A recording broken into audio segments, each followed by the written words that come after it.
Jacobabad action committee तरफा gas जी एतरादु load shedding Madhu bill ऐं gas pressure घट खिलाफ आबिद सिंधी ईद मोहम्मद डोंकी ज़ैनुल आबदीन कटबार अब्दुल नबी लाशारी रईस गुलाम मुर्तज़ा मीरानी ऐं ॿियनि जी अॻवानी में एहतजाजी मुज़ाहिरो कयो वियो। एहतजाजी मुज़ाहिरे में ख़ुसूसी शिरकत पीपी सिटी अॻवान अब्दुल्ला मत्सी कटबार इतिहाद जे आसिफ दाऊद पोटो शाहनवाज़ कटबार जोयो इतिहाद जे अॻवान नदीम जोयो सिंध मीरानी इतिहाद जे अॻवान अल्ताफ़ मीरानी आम इंसान तहरीक अॻवान सैयद शौकत शाह नौजवान कटा इतिहाद चेयरमैन मीर बाबिल कट्टू SUP अॻवान पिदा लखण मिन्यारिटी अॻवान जान परवेज़ डोंकी वेलफेयर अॻवान लियाकत टालानी सोशल वर्कर रहीम दल टालानी समेत ॿियनि शिरकत कई। अॻवाननि प्रेस क्लब पहुची ख़िताब कंदे चयो त शहरवासियुनि सां ज़ुल्म आहे। अक्सर गैस बंदि रहे थो।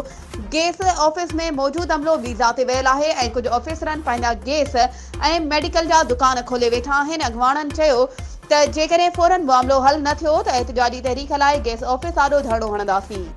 वधीक ख़बरुनि ऐं अपडेट्स जे लाइ असांजे चैनल खे सब्सक्राइब कयो ऐं हा बेल आइकन खे प्रेस करणु न विसारिजो त जीअं असांजी हर नई अचण वारी वीडियो तव्हां ताईं पहुची सघे।